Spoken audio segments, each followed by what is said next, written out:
오늘 말씀의 제목은 하나님의 진노와 십자가란 제목으로 말씀 나누기를 원합니다. 우리가 욥기서를 읽어가고 있는데요. 욥기서의 전체적인 구성을 다시 살펴보시면 1장과 2장에서 천상회의에서 하나님께서 욥이 참 의인이라고 말씀하시고 사탄이 까닭 없이 하나님을 섬길 수가 있겠습니까? 하나님이 재물을 주시고 그에게 건강을 주셨기 때문에 그런 거 아닙니까? 라고 하면서 욥을 시험할 수 있도록 허락을 받고 욥에게 모든 재산과 또 자녀들과 또 욥의 건강까지도 위협하는 이제 이런 상황 가운데 두셨다라는 것이 1장, 2장의 말씀이고 그 가운데서 욥이 결코 하나님을 욕되게 하지 않았다라는 것이 이제 말씀이었습니다. 그리고 3장에서 갑자기 친구들이 왔는데 욥의 태도가 확 바뀌면서 자신이 차라리 태어나지 않았었으면 좋겠다라고 하면서 자신의 태어난 날을 원망하는 것처럼 탄식하는 내용이 3장에 나타나고 이 말을 들었던 친구 중에서 가장 지혜롭고 나이가 많은 엘리바스가 먼저 나서서 4장과 5장에서 욥을 훈계하고 욥에게 네가 까닭 없이 그렇게 고통당할 리가 있냐? 네가 지금 고난당하는 것은 현재 고난당하고 있는 것은 네가 그렇게 잘못 살았기 때문이다 라는 뉘앙스로 우리가 아는 인과응보식으로 지금 욥을 훈계했습니다. 그런데 우리가 지난주에 말씀드린 것처럼 하나님께서 우리에게 허락하신 그 고난이라는 것은 전부 다 인과응보로 해결할 수가 없다는 것이고 특별히 신자들에게 하나님께서 성화의 목적으로 주시는 고난은 그것과 전혀 다르다라고 분명히 말씀을 드렸다는 것이죠. 그래서 이제 그 이야기를 듣고 난 다음에 욥의 응답이 6장과 7장 말씀이에요. 그런데 이제 욥이 엘리바스의 말에 대해서 이제 반박하면서 자신의 처지가 어떠한 것을 이야기하려고 합니다. 그래서 욥이 이제 엘리바스에게 말하면 돼요. 그런데 오늘 말씀의 내용들을 자세히 보면 6장은 분명히 엘리바스에게 또 친구들에게 향해서 말을 하는 것 같습니다. 그런데 7장에 넘어가면 엘리바스가 아니라 7절 이후로부터 보면 내 생명이 한낱 바람 같음을 생각하옵소서라고 하면서 또 주께서 내게 어떻게 하옵소서라고 말하면서 7장에서는 누구한테 지금 호소하고 있냐면 다시 하나님께 호소하고 있음을 알 수 있다는 것입니다.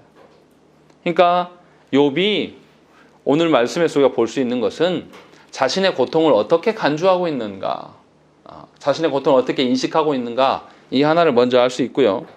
또 그 고통을 어떻게 인식했기 때문에 친구들이 아니라 하나님께 향해서 무엇인가를 이야기를 하고 있다는 것이 이것이 굉장히 독특한 점입니다.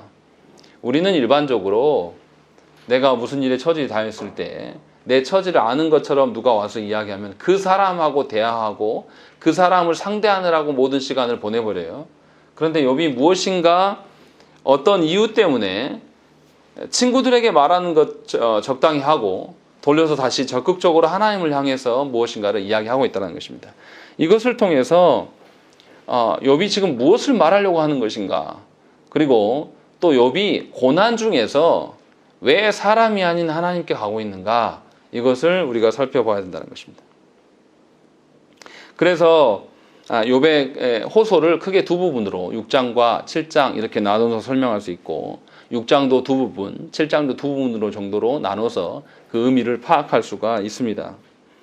먼저 6장에 보시면 1절부터 13절까지 그 욥이 자신이 당하는 그 고통이 무엇인가, 고통의 정체성이 무엇인가를 잘 설명해 주고 있어요. 이 부분을 잘 읽으면 욥이 자신의 고통을 이렇게 생각하고 있구나라는 것을 알 수가 있습니다.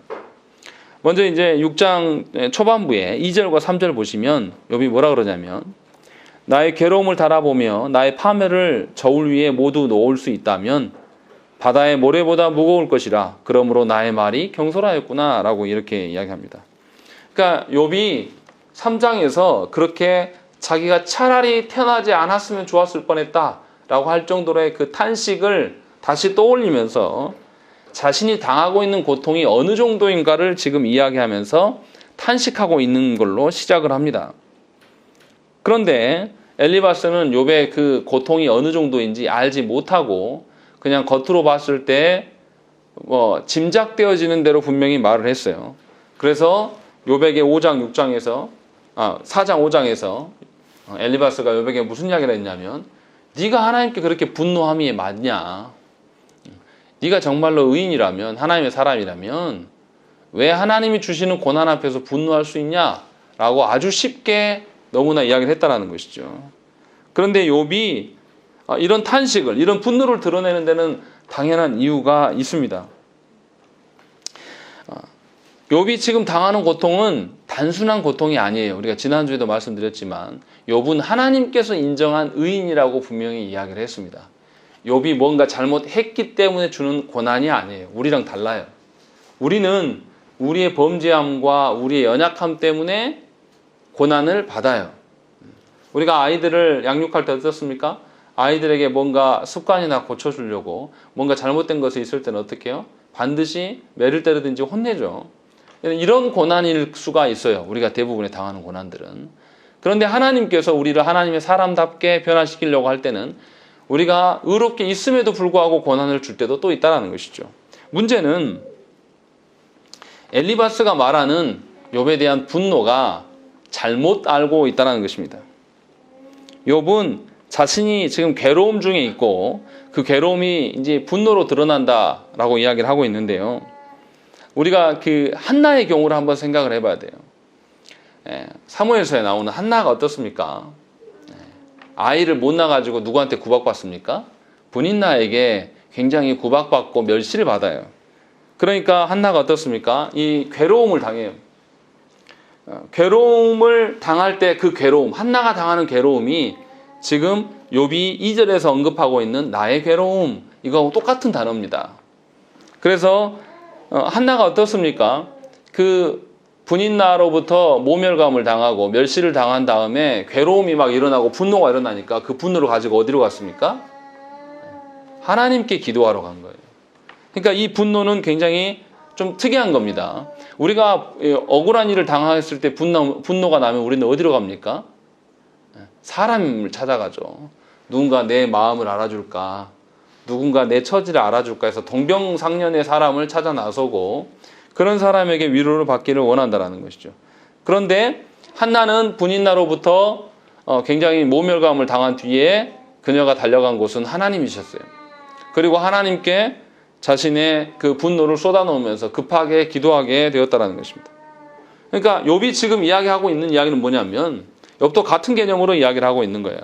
6장에서 시작하면서 내가 지금 괴로움을 당하고 있는데 이 괴로움으로, 이 분노로 끝난 것이 아니라 자신의 괴로움으로 인하여서 자신은 사람한테 말한 것이 아니라 하나님께 말했었던 거다. 3장의 자신의 탄식함이 하나님을 저주하는 것이 아니라 하나님께서 자신에게 감당할 수 없는 괴로움을 주셨기 때문에 자신은 도무지 이해할 수 없기 때문에 하나님 앞에서 간구했던 것이다 라고 지금 이 이야기를 하고 있는 것입니다.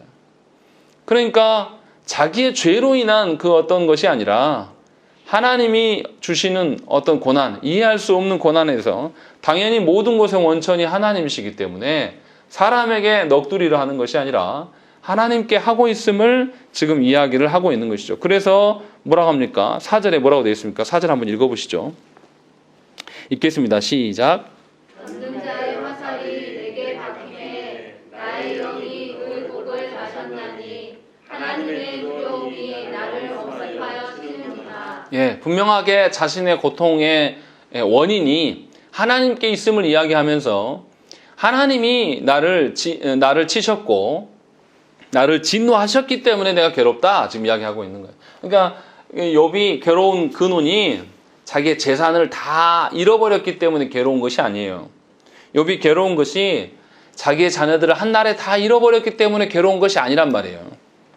우리가 착각해서 보기 때문에 그렇게 보인다는 거죠. 또 하나님께서 욥이 자신의 친구들이 자기를 멸시하고 자기한테 잘못을 들춰내기 때문에 괴롭다라는 뜻으로 말하는 것이 절대 아니에요.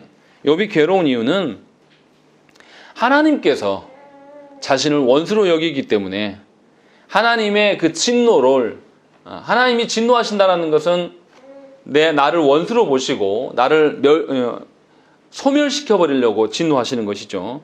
그래서 피조물인 자신은 하나님의 진노를 도무지 감당할 수 없는 그런 존재이다. 그래서 내가 괴로운 것이다.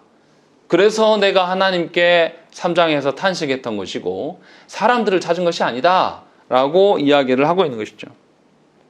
그러니까 욥은 어떤 우리가 아는 재물이 없어짐, 또 자녀의 문제들, 또 어떤 자신의 건강, 또 아니면 자신의 권세를 상실했기 때문에 괴로운 것이 아니라 마땅히 있어야 될 하나님의 돌보심과 하나님의 그 은혜가 자신에게 있는 것이 아니라 도리어 하나님께서 자신을 버렸다. 하나님께서 자신에게 진노하고 계신다. 이것을 감당할 수 없기 때문에 하나님께 고백할 수밖에 없는 것입니다. 그래서 세상에 다른 사람을 찾고 구하는 것이 아니라 도리어 하나님께 나아가서 엎드려서 탄식하는 거예요. 왜냐하면 하나님께서 그것을 시행하셨기 때문에 자신은 도무지 자기가 진노를 받는 이유를 알 수 없기 때문에 하나님께 가서 하나님의 진노가 너무나 힘들어서 제가 죽음 외에는 피할 길이 없습니다. 내가 하나님의 진노에서 어떻게 벗어날 수가 있겠습니까? 세상에 어떤 것에서 내가 그것을 위로를 받고 내가 쉴 수 있겠습니까? 라고 말하면서 하나님께 고백했다라는 것이죠. 그래서 하나님으로부터 끊어짐이 있겠구나라고 생각하니까 이 사람이 견딜 수가 없는 거예요. 시편 88편 16편에도 비슷한 말이 나옵니다. 지의 진노가 내게 넘치고 주의 두려움이 나를 끊었나이다 라고 되어 있는 것이죠. 시편 88편의 저자도 하나님의 진노로 말미암아 자신이 하나님과 단절되는 고통이 너무나 크다라는 거예요. 세상에 어떤 고통보다 이거보다 큰 건 없다. 지금 이 이야기를 하고 있다는 것이죠. 그러니까 욥의 입장에서 어떤 거냐면 하나님의 뜻이 이미 정해져 버렸어요. 어떻게 정해졌냐면 자신을 하나님께서 버리기로 뜻을 정했단 말이에요. 그러니까 피조물에 불과한 자신이 하나님 뜻을 거스릴 수 있습니까? 없습니까? 거스릴 수는 없어요. 그런데 하나님의 진노를 감당할 만합니까? 감당할 수가 없어요. 하나님으로부터 끊어짐을 당하는 것. 그러니까 하나님 뜻을 거스릴 수는 없지만 그러면 차라리 자신이 하나님의 뜻대로 빨리 소멸되는 것이 자신의 가장 합당한 처지란 말이에요. 그러니까 하나님 앞에 가서 엎드려서 탄식한 겁니다. 그러니까 결코 욥이 하나님을 대적하고 욕하고 있는 것이 아니에요. 하나님의 뜻에 대해서 부정하지 않으려고 몸부림을 치고 있는 것이고 그런 상황 속에서 탄식을 한 것입니다. 그런데 친구라는 엘리바스는 하나님의 진노로 인한 고통이 어떤 것인지를 잘 몰라요. 그러면서도 어떻게 합니까? 자기가 아는 것처럼 나선 거죠. 그래서 욥에게 아무런 쓸데없는 권면을 행한 거예요. 그래서 5절부터 7절에서 욥이 무슨 이야기 합니까? 들나귀가 풀이 있으면 울겠냐? 소가 꼴이 있으면 울겠냐? 그러니까 먹을 만한 것들이 있으면 짐승이 괴로워하겠냐? 그런데 자기 앞에는 먹을 수 없는, 먹기에도 비위가 거슬리는 것밖에 없다. 그런, 그러니까 엘리바스의 충고와 권면이 마치 이런 음식과 같다. 간도 하나도 안 돼 있고 퍽퍽하고 도저히 먹을 수 없는 음식물을 네가 가져와서 나한테 나를 배를 채우라고 이야기를 하는데 네 권면은 정말 끔찍하다. 네가 내 고통이 무엇인지를 알고 지금 이야기하고 있냐? 이것을 묻고 있다는 것이죠. 그러니까 욥은 친구들에게 세상적인 위로나 어떤 종교적인 관점에서 의무사항을 나열하는 것에 대해서 굉장히 부인하고 있는 것입니다. 욥에게 임한 하나님의 진노는 종교적인 우리의 열심과 노력으로 해결할 수 있는 것이 아니에요. 또 어떤 세상적인 지혜와 위로로 그것들을 탈피할 수 있는 것이 절대 아니란 말이죠. 하나님 외에는 어느 누구도 이것들을 해결할 수가 없어요. 그러니까 친구들이 와서 뭘 해주기를 바랬냐면 차라리 하나님의 긍휼을 구하고 하나님께서 욥의 영혼을 불쌍히 여겨주십시오라고 구해주는 것이 욥에게는 최고의 것이에요. 그런데 엉뚱하게도 뭐라 그러냐면 엘리바스는 와서 뭐냐면 네가 지금 현재적으로 고난당하는 거는 네가 죄 지었기 때문이야. 그러니까 너 얼른 하나님께 가서 회개해. 우리가 아는 일반적인 뭔가 현재적으로 고난이 있으면 그것이 무조건 죄 지은 것으로 생각하는, 우리 그러지 않습니까? 현재적인 고통이 우리에게 유익이 될 수 있다는 생각 전혀 안 해요. 특히 한국교회 성도들은. 현재적인 고통이 있으면 뭐만 생각합니까? 그것이 빨리 건너 지나가기를. 그래서 빨리 지나가게 하려고 하나님께 기도하는 거예요. 이것은 하나님의 뜻대로 행하는 것이 아닙니다. 마치 제가 저희 아이들을 훈육할 때에 버릇을 고치기 위해서 혼내고 있는데 이 녀석이 잔머리를 굴리면서 어떻게 하면 아빠를 웃게 하고 넘어가게 할까 하는 그런 기도와 똑같은 거예요. 자녀가 그렇게 하면 부모가 어떻게 하겠습니까?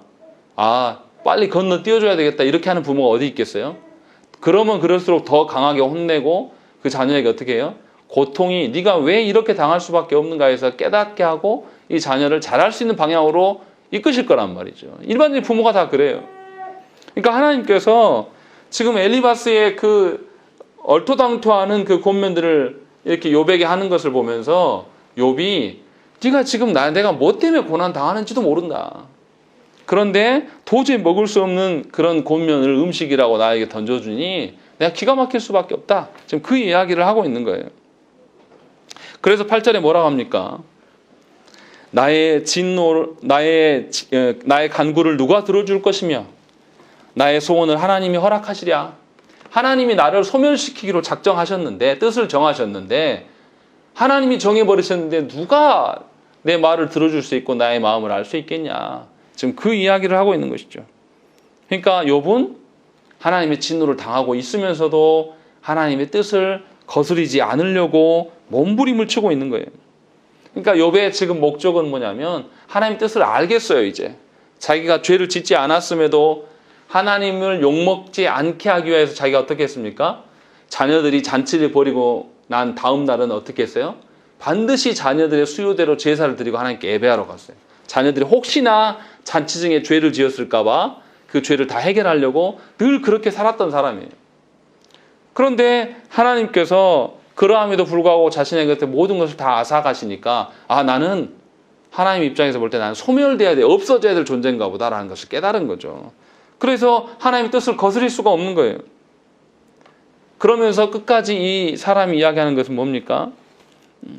그래서 8절 9절에 이렇게 이야기하죠. 나의 간구를 누가 들어줄 것이며 나의 소원은 하나님이 허락하시랴. 이는 곧 나를 멸하시기를 기뻐하사 하나님이 그의 손을 들어 나를 끊어버리실 것이라. 하나님이 이미 뜻을 정했다라는 거죠. 그리고 그 뜻을 내가 알아먹었으니 내가 하나님의 뜻을 거절할 수는 없고 내가 소멸당하는 것이 마땅한 것이 아니냐라고 이야기하면서 10절에 그러할지라도 하나님의 뜻이 나를 소멸시키는 일이라 할지라도 내가 오히려 위로를 받고 그칠 줄 모르는 고통 가운데도 기뻐하는 것은 내가 아직까지 거룩하신 이의 말씀을 거역하지 아니하였기 때문이다 라고 이야기하고 있는 것입니다. 그러니까 본인의 하나님 앞에서 이 사람은 끝까지 하나님의 이름을 욕되게 하지 않고 소멸되는 것이 이 사람의 목적이에요. 인생의 목적이란 말이죠. 처음 1장에서 언급한 것처럼.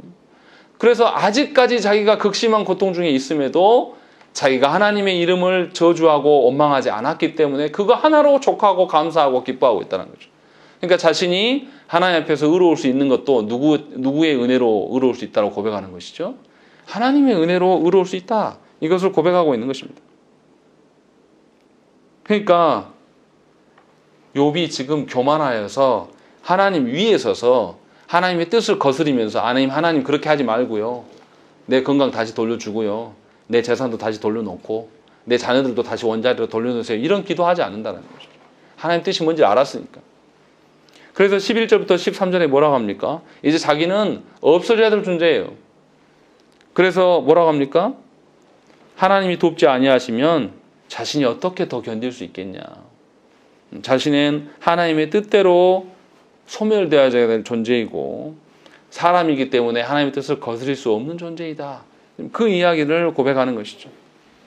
그러니까 나의 힘과 능력으로 내가 아무리 발버둥을 치고 하나님의 뜻에서 벗어나려고 애를 써봤자 나는 사람이다. 그래서 나에게는 아무런 기력이 없고 내 기력은 돌처럼 단단할 수도 없고 내 살이 어떻게 하나님의 진노를 다 감당할 수 있겠냐. 나는 하나님의 뜻대로 행할 수밖에 없다. 지금 그 이야기를 하고 있는 것입니다. 그래서 친구들에게 지금 권면하는 것은 이 대만 사람 엘리바스예요. 대만은 세상의 지혜를 추구하는 도시죠. 그 네가 말하는 종교적인 지혜나 그런 열심 가지고 와서 나에게 위로해도 나에게는 아무런 도움이 되지 않는다. 하나님으로부터 온 위로 외에는 이건 해결할 수가 없기 때문이다. 그런데 하나님의 뜻은 이미 정해진 것 같다. 그래서 내가 이해할 수 없는 고통이 나에게 임하고 있는 것이고 그렇기 때문에 나는 하나님의 뜻에 순종하기 위해서 내가 하나님의 뜻을 거스르지 않는 일을 끝까지 행하고 버티겠다라고 지금 그것을 고백하고 있는 것입니다. 그래서 14절에 뭐라고 합니까? 14절을 잘 읽어보셔야 돼요. 우리 한번 읽겠습니다. 읽겠습니다. 시작. 낙심한 자가 비록 전는 자를 저버릴지라도 그의 친구로부터 동정을 받느니라. 예, 하나님께 낙심한 사람은요, 하나님께 절망한 사람들은 하나님의 경외함을 포기합니다. 그리고 누구의 동정을 찾습니까? 친구의 동정을 찾는다라는 것이죠. 이것을 반대로 말하면 뭐합니까?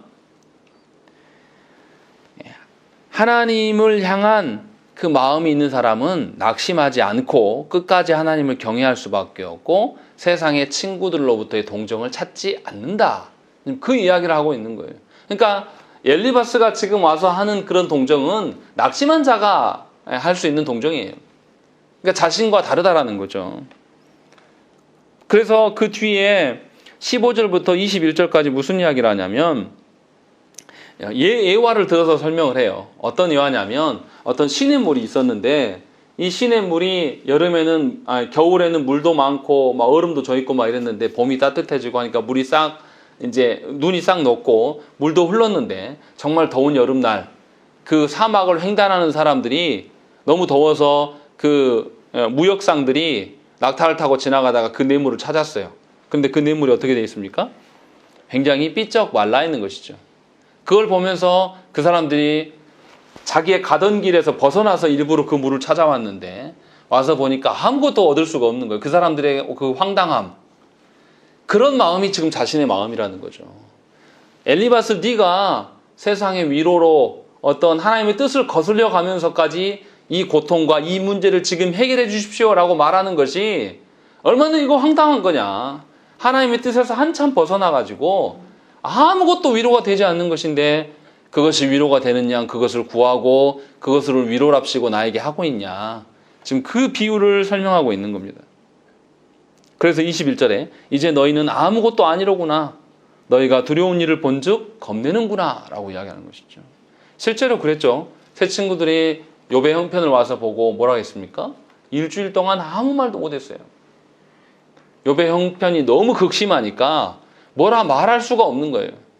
그런데 그 사람들이 정말 하나님을 의존하는 사람들이었으면 뭐 했겠습니까? 하나님께 기도했을 거예요. 하나님 저 영혼을 긍휼히 여겨달라고. 이게 너무나 합당한 거예요. 그런데 이 엘리바스나 새 친구들 어떻습니까? 하나님께 말한 것이 아니라 사람 욥에게 이야기를 했다는 거예요. 그러니까 욥이 황당한 거예요. 욥이 볼 때는 이해할 수 없는 거죠. 사실은 우리의 모습이에요. 우리가 뭔가 고난을 당하면 사람 찾잖아요. 누가 나를 도와줄 수 있는 사람이 없을까?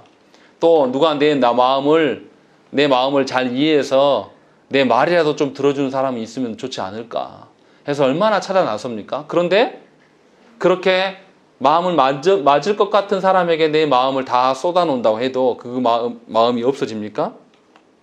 절대 없어지지 않아요. 내 문제를 나처럼 다 이해하고 내 문제가 완전히 해결되기 위해서 사람에게 의존해도 아주 깨끗하게 다 문제가 해결됩니까?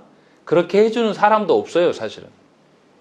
그런데 우리가 그걸 찾는다는 것이죠. 그러니까 욥이 그렇게 찾는 것이 다 말라 비틀어버린 그 시냇물에서 물을 찾는 것과 똑같은 거 아니냐.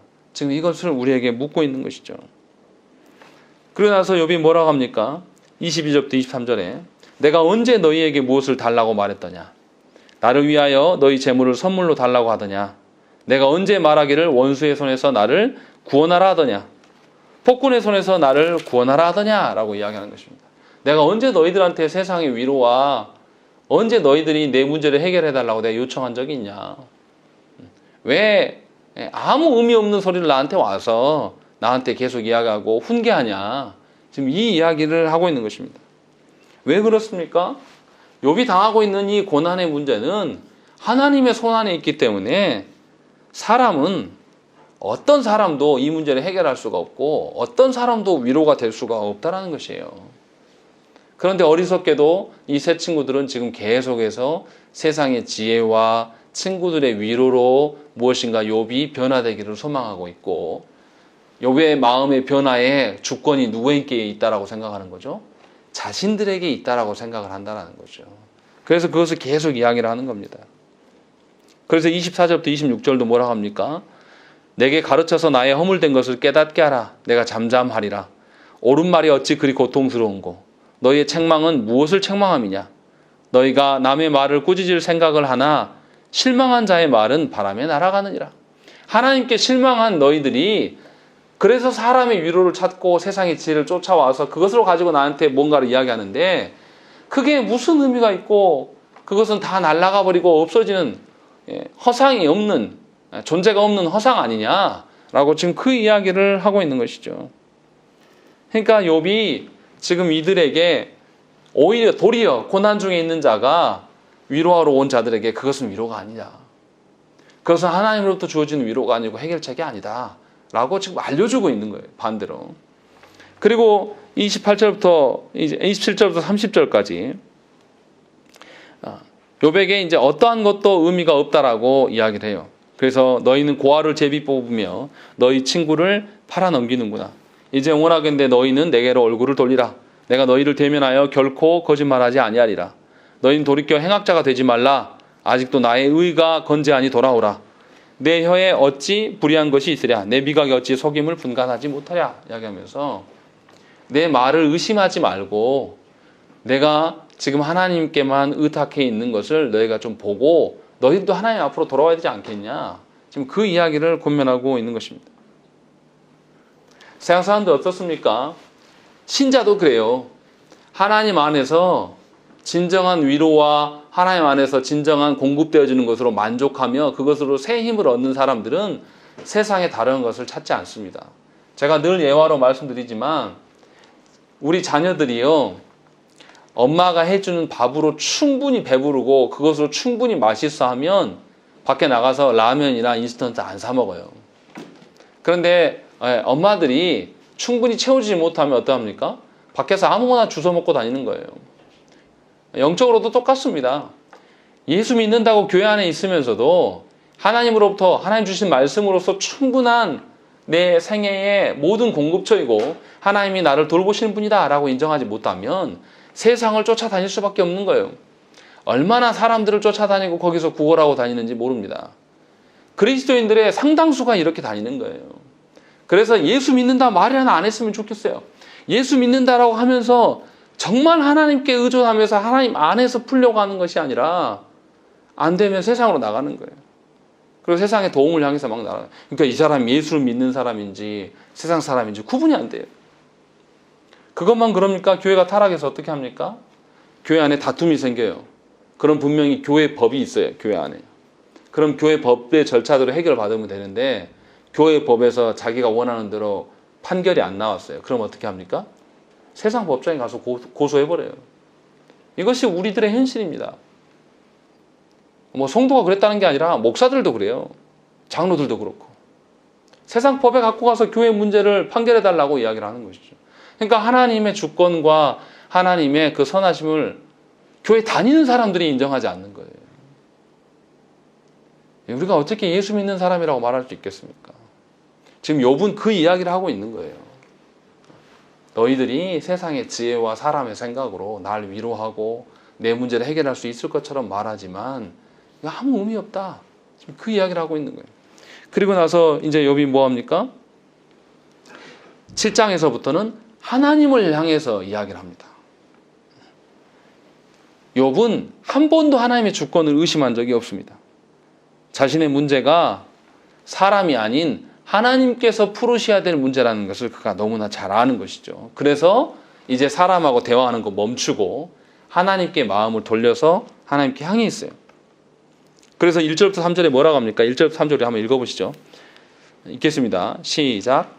이 땅에 사는 인생에게 힘든 노동이 있지 아니하겠느냐. 그의 날이 분의 날과 같지 아니하겠느냐. 종은 저녁 그늘을 몹시 바라고 그는 새 삭슬 기다리나니 이와 같이 내가 여름할 때 고통을 받으니 고달픈 밤이 내게 잠잠되었구나. 예, 욥이 무슨 이야기 하냐면 비유로 이야기해서 조금 알아듣기가 힘든데요. 욥이 무슨 이야기 하냐면 일반적으로 일하는 품꾼을 받고 일하는 노동자가 밤이 되기를 바라지 않냐. 쉬려고. 낮에 죽도록 일을 했으니까 쉴 때가 필요하니까 그 밤이 되기를 소망하지 않냐. 그런데 나는 밤중에도 뭐 한다고요? 고통 중에 있다는 거죠. 그래서 잠들 수가 없어요. 그래서 사전에도 내가 누울 때면 말하기를 언제나 일어날까, 언제나 밤이 갈까 하며 새벽까지 이리 뒤척 저리 뒤척 하는구나 라는 것이죠. 하나님의 진노로 말미암아서 고통을 당하고 있기 때문에 한시도 하나님의 고통에서 벗어날 수가 없는 거예요. 그러니까 잠시도 쉴 기력이 없고 자신에게 조금이나 어떤 기쁨이나 희망도 볼 수가 없어요. 왜냐하면 하나님의 진노는 아주 지속적인 것이고 사람이 결코 피할 수 없는 것이기 때문에 이렇게 한다는 것이죠. 그래서 결코 하나님의 진노가 단회적이거나 일시적이지 않다는 거예요. 이걸 역으로 뒤집어서 이야기하면 뭡니까? 하나님의 고난 말고 하나님 주신 은혜와 하나님의 돌보심이 단회적일 수 있겠습니까? 일시적일 수 있겠습니까? 하나님 그러한 분이 아니에요. 하나님 영원하신 분이란 말이에요. 그러면 내가 하나님의 자녀라면 하나님의 은혜와 하나님의 돌보심이 늘 지속되고 있었지 언제 떠난 적이 있더냐. 지금 그 이야기를 뒤집어서 이야기를 하고 있는 거예요. 그러니까 욥 자신은 지금 하나님으로부터 진노를 받으니까 어떻습니까? 자기의 고난과 고통이 피할 길이 없고 계속되고 있다는 거예요. 자신은 그런 존재일 수밖에 없다는 것이죠. 그래서 5절 6절에 뭐라 합니까? 내 살에는 구더기와 흙덩이가 의복처럼 입혀졌고 내 피부는 굳었다가 터졌고 나의 날은 배틀의 북보다 더 빠르게 흘러가 버린다. 아무런 희망이 없다. 지금 그렇기 때문에 자신이 사람에게 구할 수 없고 하나님께로 향할 수밖에 없다라고 하면서 7절부터는 이제 완전히 하나님께 돌려서서 이야기를 합니다. 그래서 생각하옵소서 보지 못하리이다 하면서 말하는 태도가 완전히 바뀝니다. 7절부터는. 그래서 하나님께 기도하는 거예요. 왜 그렇습니까? 자신에게 임한 그 고난이 하나님께서 주심을 알기 때문에 더 이상 사람이 아니라 하나님 앞에 다시 가는 거예요. 하나님의 뜻을 거슬릴 수는 없지만 하나님께 버림받은 존재이기 때문에 자신이 하찮은 존재이고 일시적일 수밖에 없다는 거예요. 하나님의 품을 떠나서는 내가 지속적으로 살아갈 수가 없어요. 그냥 단회적이고 일시적인 인생이 될 수밖에 없다는 거죠. 그래서 다시금 하나님의 지속적인 은혜를 구하면서 하나님이 영원하시고 한결같은 그 속에 자신이 머물기를 소망하기 때문에 하나님 앞에 다시금 서는 거예요. 그러니까 예수 믿는 것은 뭡니까? 일시적으로 은혜 받았다가 그때 좋아가지고 헤헤거리다가 또 뭔가 작은 일이 생기면 또 일시적으로 막 침체했다가 시험에 들어가지고 이거는 예수 믿는 게 아니란 말이에요. 하나님이 주신 은혜는 그렇게 왔다리 갔다리 하는 게 아니에요. 늘 한결같은 거예요. 내 삶의 역경과 고난은 있다가도 없다가도 이것은 하나님의 주권대로 왔다 갔다 할 수 있어요. 그러나 내가 하나님께 공급받는 은혜와 나의 태도는 정말 내가 하나님의 사람이라면 변함없이 한결같이 이어지는 거예요.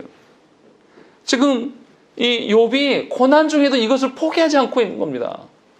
하나님의 이 한결같으심, 하나님의 그 영원하심, 이것을 너무나 잘 알기 때문에 이 사람이 나에게 이러한 것들이 임하는 것이 너무 당연한 것이고 내가 여전히 고난 중에라도 한결같이 하나님 앞에 서 있는 것이 마땅한 거 아닙니까? 그러면서 하나님께 구하고 있는 거예요. 그러면서 11절부터 21절까지는 자신을 버려달라고 하나님께 요청합니다. 이 말을 오해해서 들으시면 안 돼요. 욥이 지금 하나님의 뜻을 알았습니까? 몰랐습니까? 알았어요. 이제 하나님의 진노가 자기에게 임했고 자신은 하나님의 진노 앞에 서고 보니까 그 진노를 피하거나 어떤 하나님의 진노 앞에서 자신이 조금이라도 존재할 수 없는 것을 깨달은 거예요. 그래서 욥이 뭐라고 합니까? 9절에 구름이 사라져 없어진 같이 스올로 내려가는 자는 다시 올라오지 못할 것이다. 하나님께 버림받아서 지옥으로 떨어지는 자가 어떻게 다시 돌아올 수 있겠냐. 자신을 이야기하는 거예요. 자신을. 그러니까 자신이 그렇게 허망한 존재예요. 하나님의 손을 떠나고 보니까 지속될 수 없고 일시적일 수밖에 없는 거예요. 하나님이 나를 버리시니까 내가 존재할 수가 없는 거예요. 그러니까 뭐라고 하냐면 하나님의 뜻대로 되기를 원합니다. 지금 그 이야기를 하고 있는 거예요. 하나님의 뜻이 나를 버리시는 것이라면 내가 철저하게 버림받아야 될 줄로 믿습니다 하면서 앞에서 언급한 것처럼 생명이 붙어있는 동안에는 결코 하나님의 이름을 욕먹이거나 하나님의 뜻을 내 만족을 위해서 변경해달라고 요구하지 않겠노라 이야기했던 것을 지금 그대로 실행하고 있는 거예요. 그래서 하나님의 뜻대로 나를 소멸시키시고 나를 죽여서 던지십시오. 이것이 하나님의 뜻이라면 나는 거기에 내가 생명이 붙어있는 나는 순종을 하겠습니다 라는 이야기를 끝까지 쭉 이야기를 하고 있는 거예요. 그러니까 이 욥이 하나님께 하는 그 간구가 하나님 보실 때 어떠하겠습니까? 이 영혼이 정말 자신의 생명까지 다해서 하나님의 뜻대로 되기를 원하고 하나님의 영광을 위하여서 지금 이 이야기를 하고 있구나 라고 하나님이 들으셨을 때 하나님이 이 말씀을 듣고 얼마나 기뻐하셨겠어요. 그런 욥을 하나님께서 죽이시겠습니까? 우리 중에 그런 마음으로 우리가 인생을 살고 고난이 있을 때 세상으로 나아가지 않고 도리어 하나님께 나아가서 하나님 이 고난을 하나님께서 주신 거면 내가 이 고난 중에서 하나님을 배반하지 않도록 도와달라고 기도하는 자를 하나님 내버려 두시겠냐고요. 그러시지 않죠. 사람 부모도 어떻게 합니까? 힘들어도 우리 엄마 아빠가 나를 낳아줘서 내가 다른 집처럼 호의호식하지 못해도 그래도 우리 엄마 아빠가 최고요 라고 하는 그 자녀에게 부모가 안 좋은 거 공급해 주겠냐고요. 있는 거 없는 거 빚내서라도 더 해주려고 하겠죠. 사람 부모도 그러는데 하나님께서 당연한 거 아니겠습니까? 그래서 욥이 하나님께 간구하는데 자신의 가치를 절대 드러내지 않습니다. 자신은 하나님의 뜻을 다 이해할 수가 없어요. 자신은 하나님 앞에 아주 하찮은 존재예요. 그것을 알기 때문에 하나님께서 왜 자신을 적대적으로 보이시는가에 대해서는 알지 못해요. 이것은 자기가 해결할 수 있는 문제가 아니에요. 그래서 17절과 18절에 뭐라고 합니까? 사람이 무엇이기에 주께서 그를 크게 만드사 그에게 마음을 두시고 아침마다 권징하시며 순간마다 단련하시나이까. 욥이 무슨 이야기를 하냐면 내가 하나님 뜻을 모르겠기 때문에 속 터죽겠어요 이 말하는 게 아니라 하나님 도대체 내가 어떤 존재기에 그냥 없애버리셔도 아무 상관없는 존재인데 나에게 얼마나 관심을 가두셔서 나에게 이렇게 극심한 고통을 계속 지속하게 하십니까? 무슨 말이냐면 고통 중에 주면 바로 없어져 버려야 될 존재인데 하나님이 고통 중에도 나를 지키시고 보존하고 있다는 것을 내포하고 있는 거예요. 얼마나 내가 하찮은 존재인데도 내가 고통 중에라도 하나님은 살아있게 하시고 여전히 나를 하나님의 품 안에서 고민하게 만드십니까? 내가 너무나 하찮은 존재인데 왜 하나님은 나에게 이토록 관심이 있으십니까? 지금 욥이 뭐 하고 있는 겁니까? 극심한 고난 중에서도 하나님의 돌보심을 찾은 거예요. 극심한 괴로움 중에서도 하나님이 나를 이런 방식으로라도 존재케 하고 계시구나 라는 것을 깨달은 거란 말이죠. 그래서 하나님께 나아가서 고백하는 거예요. 그러니까 우리가 우리 뜻대로 되어지고 우리가 원하는 만큼 되어져서 그것을 만족해 주는 것이 하나님이다라고 생각하는 것은 누가 주인입니까? 내가 주인이에요. 내가 주인인 사람이 하나님 믿는다라고 말하면 이게 말이 됩니까? 하나님이 창조 주시고 구원 주시고 영원한 종말의 때 종말의 왕이시라면서요. 그러면 누가 주인이 돼야 됩니까?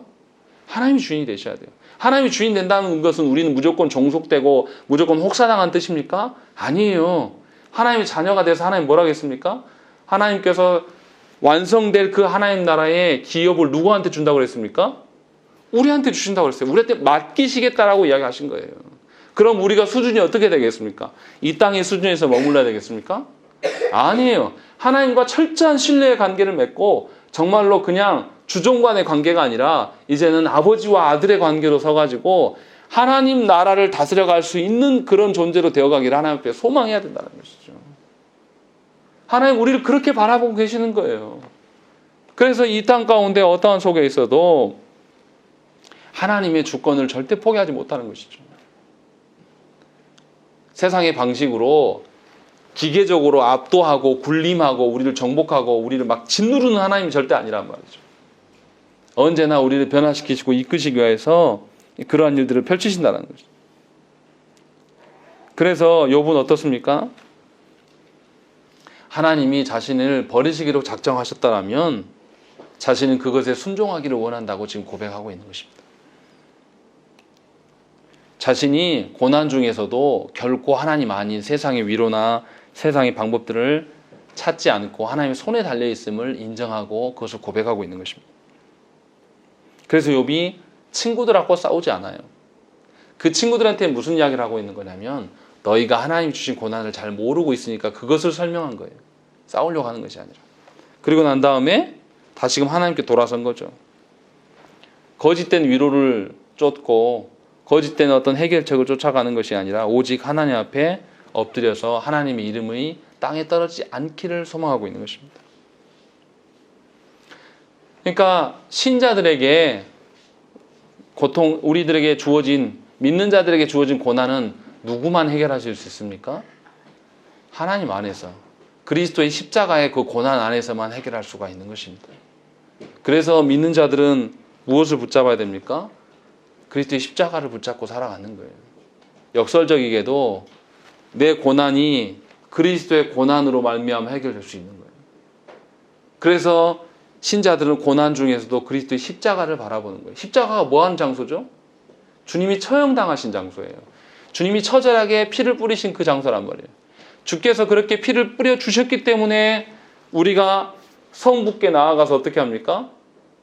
아주 자연스럽게 아무런 걸림돌 없이 성부께 직접 나아가서 하나님 저를 받아주십시오 라고 이야기할 수가 있게 된 것이죠. 그래서 신자는 어떠한 고난 중에서도 세상으로 나아가는 것이 아니라 하나님 앞에 돌아올 수밖에 없는 거예요. 그리고 그 하나님의 돌아옴으로 말미암아 영원한 하나님 나라의 가치를 보는 것입니다. 이 땅에서는 아주 소시민으로, 이 땅에서는 다른 사람들에게 눌리는 자로서 아무리 가치 없고 힘없는 자로서 살아갈지 몰라도 하나님의 손에 붙들려 있기 때문에 결코 우리 죽지 않습니다. 하나님은 우리를 그렇게만 소시민으로만 남겨놓은 것이 아니라 우리의 손에 뭘 맡겨놓습니까? 교회를 맡겨놓으신 거예요. 우리의 손에 세상의 수많은 영혼들을 하나님께서 맡겨놓으셨어요. 우리가 뭐 능력 있고 말주변이 있고 뭐 돈이 있어서 그 사람들을 전도하라 이런 뜻이 아니에요. 그저 우리는 이 땅에서 살아갈 때에 세상의 가치대로가 아니라 하나님을 의존하면서 살아가는 모습을 보면 누가 알아봅니까? 세상 사람들이 우리를 알아보게 되는 거예요. 아, 예수 믿는 사람들은 좀 다르구나. 예수 믿는 사람들은 왜 세상의 방식대로 안 살지? 하고 이상하게 여긴단 말이죠. 그게 전도고 그게 하나님 나라에서 선하게 살아가는 거예요. 왜 일제시대 때 그 나라가 망해가는 상황 속에서 왜 그렇게 많은 우리 믿음의 선배들이 예수 믿었습니까? 왜 6.25 때, 6.25 동란 때 공산당이 예수 믿는 사람 때려잡아 죽여도 그들이 죽으면서까지도 예수님 이름 포기하지 않았습니까? 본 거예요, 그거를. 먼저 믿는 자들에게. 양반과 쌍놈으로 나눠져 있어가지고 절대 하나 될 수 없는 무리들이 교회만 가면 쌍놈이었던 사람이 장로가 먼저 되니까 양반이었던 주인이 이 쌍놈인 장로에게 엎드려서 장로님 저를 지도해 주십시오 하는 모습이 교회 안에 드러난 거예요. 실제로 그런 역사들을 우리 선배들이 믿음의 선배들이 살았단 말이에요. 세상이 뒤집힌 거죠. 있을 수 없는 일들이 믿음의 사람들이 그렇게 살아간 거예요. 그러니까 6.25 동란 때 그렇게 공산당에 내려와서 예수 버리라고 이야기했을 때 그들이 끝까지 포기하지 않은 거예요. 죽음을 선택한 거예요. 그리고 그래 피 뿌린 교회에 의해서 우리가 존재한 거죠. 그런데 우리 시대는 어떻습니까? 교회가 세상하고 똑같이 닮아 있어요. 교회를 핍박하면 원수 갚으려고 그러고, 교회를 핍박하면 교회들끼리 뭉쳐가지고 세상에 대항하려고 그러고, 그래서 목사들이 정치판에 뛰어들려고 나가고, 이게 무슨 교회입니까? 이게 무슨 그리스도의 십자가를 아는 사람들의 행동이에요. 또 우리가 어떻습니까? 고난이 있으면은 사람으로 인맥으로 아름아름해서 이 문제를 풀려고 하는 거, 이거 하나님 기뻐하시겠냐고요. 인맥 쌓으려고 교회 예수 믿는 겁니까? 그럼 뭐하러 예수 믿습니까? 산악회 가셔야죠. 훨씬 사람도 많은데. 동문회 찾아가고. 예수 믿는 건 그런 게 아니에요. 예수 믿는 것은 하나님 나라의 질서대로 살아가는 거란 말이죠. 우리가 낮아지나 높아지나 고통 중에 있으나 기쁨 중에 있으나 변함없이 하나님의 방식대로 살아가는 거예요. 그런 그리스도인들의 삶을 보면서 세상 사람들이 왜 쟤네들은 세상 질서대로 안 살지? 왜 쟤는 저렇게 멍청하게 살지? 의심이 생겨나야 돼요. 그럴 때에 이 사회에서 양극화가 없는 거예요. 양극화의 문제도 다 그리스도의 손에 달릴 수 있습니다. 해결할 수 있어요. 그런데 우리가 그것을 못하기 때문에 그런 거죠. 하나님 앞에 철저하게 내 자신을 맡기고 하나님 앞에서 탄식하는 법을 배워야 됩니다. 내 문제가 해결되지 않아도 이것이 하나님의 뜻이라면 내가 고난 중에 있겠습니다. 그런데 하나님, 내가 어리석고 연약해서 조그만 고난으로 인하여서 하나님을 배반할지도 모르니까 제발 저를 붙잡아 주십시오. 제발 저를 하나님을 배반하지 않도록 해주십시오라고 하는 이 탄식이 우리의 기도가 되어야 한다는 것입니다. 하나님이 우리의 형편 모르시겠습니까? 다 아셔요. 그런데 왜 그 형편 속에 우리를 계속 가둬두십니까? 우리는 잘 몰라요. 저도 잘 모르겠어요. 왜 하나님이 왜 그 고난 중에 우리를 계속 두는지 잘 설명이 안 돼요. 욥도 잘 모릅니다. 그거는. 그렇지만 그것이 하나님 뜻이라면 자기는 그곳에 머물겠고 끝까지 하나님을 포기하지 않겠다. 지금 이 고백을 하고 있는 것입니다. 이러한 태도들을 한번 경험해서 그 고난을 건너뛰면요, 하나님 살아계심을 분명히 알 수 있습니다. 한 번만 경험해 보십시오. 고난 중에서 끝까지 포기하지 않고 그 고난이 다 헤쳐져 다 해결될 때까지 하나님 손에 붙들려 살아보십시오. 그러면 하나님이 해결하십니다. 그것을 보시라고요. 그것이 예수 믿는 거예요. 그럴 때에 하나님을 향한 신뢰가 더 굳건해집니다. 그리고 내가 예수를 늦게 믿고 내가 예수를 잘못 믿고 세상적으로도 별품 없는 사람이었어도 그렇게 믿으면요, 다 사람들이 알아봐요. 제가 늘 예화로 말씀드렸던 권사님, 제 시골교회 글씨도 잘 못 읽고 세상적으로 말수도 별로 없고 시골 그냥 촌동네 늙은 할머니예요. 그런데 왜 제가 그분을 못 잊고 계속 생각합니까? 말씀대로 살려고 애를 쓴 거예요. 제가 그분 화낸 거 한 번도 못 봤습니다. 우리가 그렇게 하나님께 붙들려 있기를 소망해야 되는 것이에요. 하나님은 그런 기회를 지금 우리에게 주고 계십니다. 인간적으로 눈으로 봤을 때는 고난이에요. 고통이에요. 그러나 이 시기를 하나님 앞에서 잘 견디십시오. 이 시기를 하나님 앞에서 끝까지 구하십시오. 하나님은 살아계셔서 당신의 가정과 당신의 삶을 분명히 바꾸실 것입니다. 우리 함께 기도하시겠습니다.